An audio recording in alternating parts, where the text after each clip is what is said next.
What is going on, guys? It is WrestleIMia here back with another video. Join us now as we look at this week's edition of SmackDown, which came very early live from Australia, as well as the world's news stories and rumors you need to know, including as Big E officially retired from wrestling, Triple H hurting WWE, WWE making Survivor Series WarGames huge, did WWE just spoil a major return, classic themes are back in WWE, insert tittle here, and much more. As always, we won't recap the show, but just look at the good, the bad, and the downright ugly. As always, we start off with the good is number one. Cody's opening promo. A WWE champion, Cody Rhodes, kicked off SmackDown, and whilst the promo delivered nothing new, the crowd were fully on board with everything RH Rhodes was saying. And it was also nice to see him have some fun with Michael Cole and Wade Barrett, as Cody was confused in what the crowd was chanting at Seth Rollins. But Wade Barrett made it clear they were calling Seth Rollins a wanker. Number two, Cody versus Jacob. Now it looks like WWE could be moving forward a feud between Cody Rhodes and Jacob Fatu. The two had an interesting backstage segment before Drew McIntyre would take out Fatu. Rhodes versus Fatu is certainly a fresh feud that could definitely bring some new life into a steel SmackDown product. Number three, Nakamura's old theme is back. A Shinsuke Nakamura would answer Sami Zayn's Open US Challenge. And the good news is that he once again has his old theme back. Nakamura's match versus Zayn was his best match in a long time. It was wonderful to see Nakamura once again as a babyface, as he is a name that fans want to cheer for. However, the match would end in a no contest after returning Tama Tonga interfered, which led to the rest of the MFTTS interfering in the match, ending in a DQ. WWE have now decided to repackage the MFTTS with some face paint. Definitely a call back to both Tama Tonga and Tongalo's days in New Japan Pro Wrestling. Number four, a fresh feud. And following the Wyatt Six defeating the Street Profits, the faction would then be confronted by the MFTTS. This is a rivalry that's been rumored for some time now, and now looks like WWE are finally committing to the feud and an epic main event. The SmackDown was main event by a truly epic last man standing match between Aleister Black and Damon Priest. The two delivered a PL-worthy encounter, and it came to an end when Zelina Vega, who's the real-life wife of Aleister Black, helped Black to win with a fireball to the face. This on-screen pairing is major potential, and be interesting to see where this goes in the coming weeks. Perhaps we'll even have Lola Vice defend her man Damon Priest.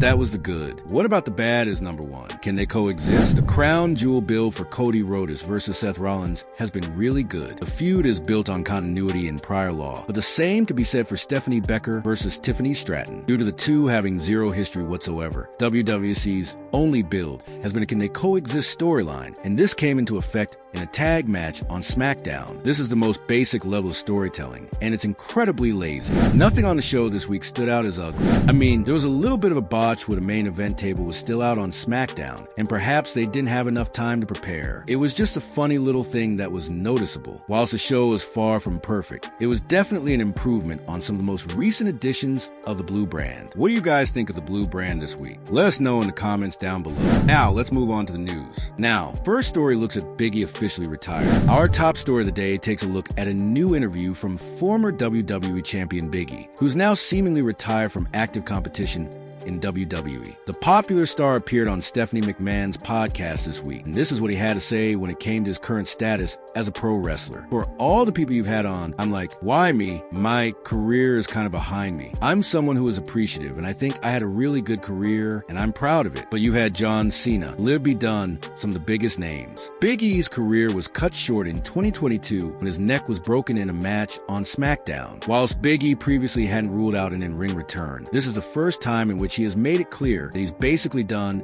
as an in-ring competitor. Whilst this is obviously upsetting news, he's still a key part of the WWE family, as his work on the WWE pre-show panels receives widespread praise. There were even calls from fans to see him move into a full-time commentary role. Next up is Triple H hurting WWE. There seems to be rising concerns with Triple H as head of WWE's creative that he may be putting external political and personal ambitions ahead of his core role in WWE. According to The Observer, Triple H has reportedly missed multiple television tapings and upset himself from certain creative meetings. Paul has missed some shows of late, and it's led to people saying his political priorities, not wrestling politics, but US politics, have started to hurt the company. While some close to him insist these absences were planned in advance, others inside WWE believe that his increased involvement in politics in the US is beginning to interfere with his WWE duties. Some are saying that Triple H is cultivating a public persona akin to that of Dana White, appearing to be the face or a figurehead of the brand rather than remaining behind the scenes. One person even used the term Dana Envy. There were recent reports that Triple H has missed a few shows due to priorities outside of WWE. It was clear that he didn't even bother to catch up on shows he missed. More recently, SmackDown is undergoing a creative shakeup due to low ratings and negative reviews.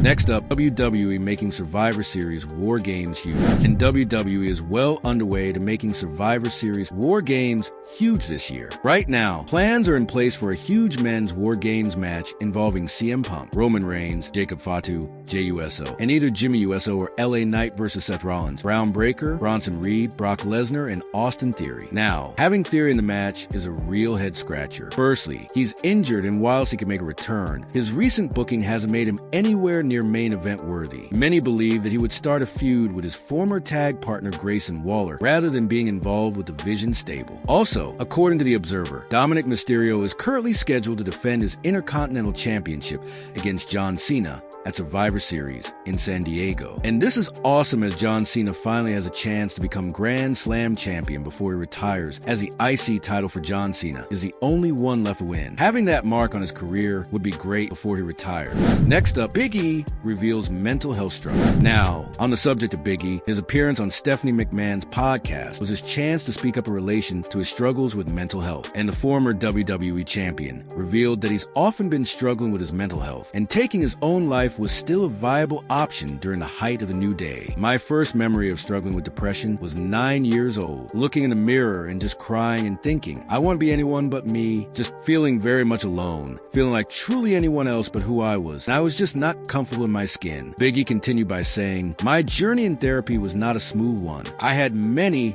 struggles. I was on antidepressants. I was on antipsychotic medicine as well. It got to a point too where I was just even in a psych ward at the University of Iowa. I still struggle with suicidal thoughts even at the height of the new day when we were taking off. So many times I didn't know why I was here. I didn't see the light at the end of the tunnel. A Big E using this platform to speak openly regarding this takes a huge ton of courage, and hopefully this helps other fans who are also struggling with their mental health. This is the seriousness of mental health. You would never have looked at Big E on WWE television, who always is having a blast thinking that he's having thoughts of that nature.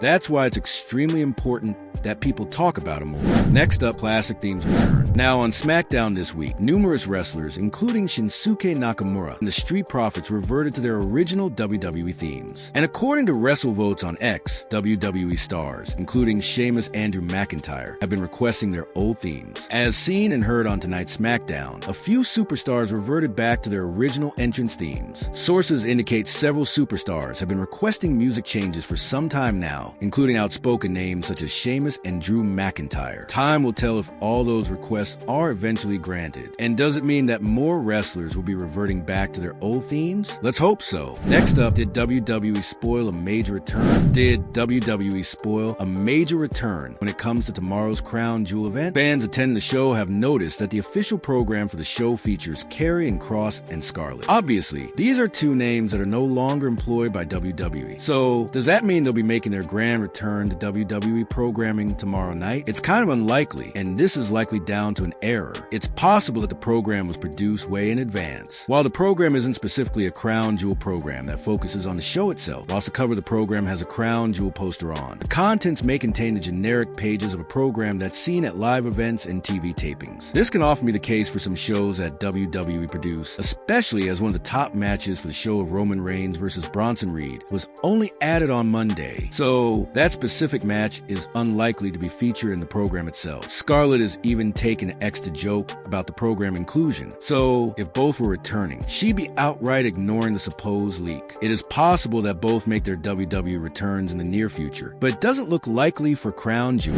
Next up, Roger Jackson pleads not guilty. Roger Jackson pleaded not guilty in court yesterday for numerous charges relating to the incident with Psycho Stu. The two charges include sentencing enhancement for allegedly causing great bodily injury, which could add significant time to Jackson's potential prison sentence. Based on the charges presented to the court, Jackson could potentially face up to 7 years in prison. He's now expected to be back in court next month. Next up, WWE canceled creative plans revealed. Before Santos Escobar's initial WWE departure, there were reportedly major creative plans in place for him. According to a new report from Body Slam Plus 5 Patreon, initial plans call for Escobar to win the Triple H title, but WWE would then pivot and go with Dominic Mysterio as a new champion. In regards to the update from Body Slam, we've learned that Santos Escobar was lined up to defeat Elio Del Vikingo for the AAA Mega Championship at one point, with Los Gazas being the AAA World Tag Team Champions as well. That was the direction being discussed before plans shifted. Dominic Mysterio ultimately ended up being the one to dethrone Vikingo and is now the face of AAA. And now that Escobar has resigned with WWE and has voiced his creative concerns, it could be interesting to see what greater progression